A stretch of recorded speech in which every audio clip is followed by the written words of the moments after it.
Hello，大家好，我是小白。今天要跟大家介绍的是如何建立一个计算机。那相信大家应该还记得，我们在之前的课堂上呢，也曾经建立过一个非常阳春的计算机哦。那当时候的那个计算机呢，只能做相加的这个动作嘛。那我们今天这个计算机哦不一样，我们可以做相加、相减、相乘、相除、相除哦。是一个比较进阶版的计算机哦。好，那我们这个计算机呢，需要用户的3个输入，分别是我们要运算的第一个数，以及第二个数，以及呢，我们今天要做什么样子的运算。好，那我们就直接开始哦。我们刚刚说了嘛，我们需要用户的输入，所以就要用到 input， 然后一个小括号。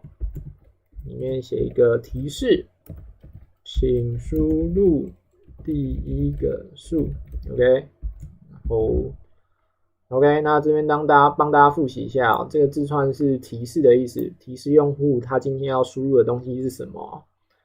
好，那这边用户会输入一个数嘛，那我们直接把它用 num1 这个变数把它存起来。OK， 那因为我们今天有2个数嘛，所以我直接复制num2， 请输入第2个数。好，那这边大家注意一下哦，我们这个 input 呢，我们之前说过嘛，它会预设把我们所有的输入哦都当成字串来看，但是我们今天要做的处理呢是数字的相加、相减、相乘、相除嘛，所以我们必须在这个地方呢把它转换成数字哦。那我们直接把它转换成有小数的数好了 ，float， 好，把它包起来 ，float 下面也是一样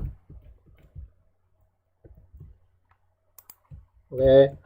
那这边帮大家顺一下哦，我们输入第一个数的时候呢，这个地方 input 这个东西呢，就会变成我们输入的那个第一个数，然后呢，它是字串嘛，所以呢，字串会经过我们这个 float 转换，它会转换成有小数点的数，然后呢，再存放到 num1， 那 num2 也是一样的哦。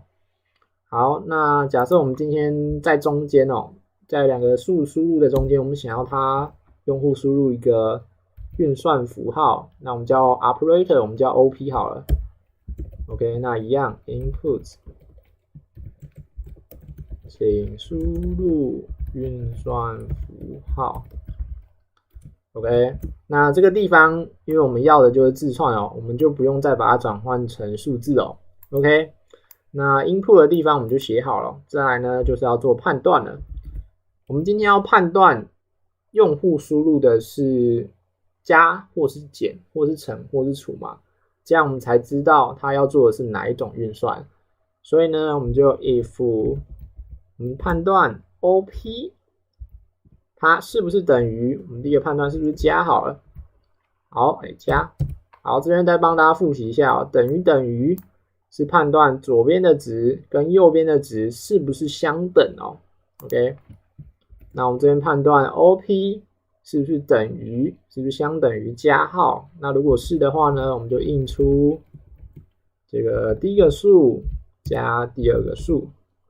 OK， 那再来，如果我们判断了第一个，我们第一个判断的 OP 是不是加号？不是，那我们再判断第二个 ，else if OP 等于，如果它是减号的话呢，少一个冒号，我们就印出 num1 减 num2。再来，如果也不是减号，我们就判断，那它是不是乘号呢？如果是乘号，我们就印出 num1 乘 num2。OK， 那再来最后一个，如果也不是乘号，我们就判断它是不是除号。如果是除号，我们就印出 num1 除以 num2。好，再来，我们今天为了防止用户随便输入，所以我们还要在最后一个 else 就是说，如果今天用户输入的是加号，不是。再来呢，判断是不是输入减号，也不是。再来判断是不是乘号，不是。判断是不是除号，也不是。那既然不是加，也不是减，也不是乘，也不是除，那显然这个用户输入了一个奇怪的东西嘛。那我们就回应它，不支援的运算 ，OK。好，那这样子呢，我们的计算机就完成了。我们直接执行看看吧，执行。OK， 请输入第一个数，假设我们第一个数是5好了，请输入运算符号，假设我们想要做的是加好了，我们5加第二个数，好，我们5加 2.2 好了，因为我们这边做的是 float 哦 ，float 是可以把我们的小数点给float 是可以把字串转换成有小数的数的哦。OK， 那我们执行，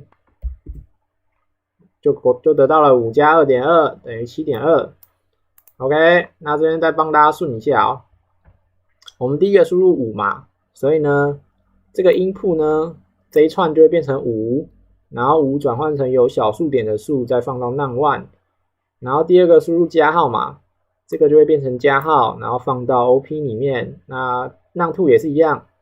变成这个输入这个 2.2 之后，再转成小数，再放到 num2， OK。然后呢，到下面它就会判断说，这个运算符号 OP 是不是加号？哎，是哎。然后它就印出 num1 加 num2 哦。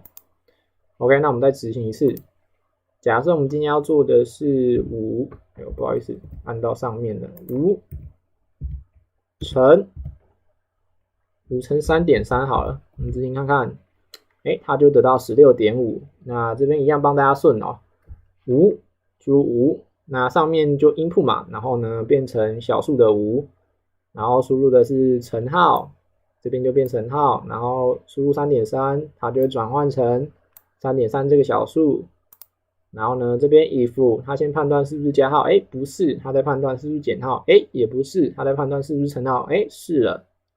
它就印出 num1 乘 num2， OK， 就得到 16.5 哦。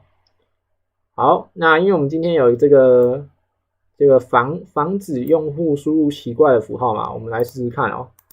假设我们今天要做的是5，就按到上面。假设我们今天要做的是5，然后想要运算符号，我们随便打。假设我们想要运算符号是前字号好了，然后再来第一个数，我们假设是30。OK， 它就会告诉我们这是不支援的运算哦。好，那我们这堂课就差不多到这边哦。我们跟大家介绍了如何建立一个计算机。那这计算机呢是有加减乘除的功能的哦。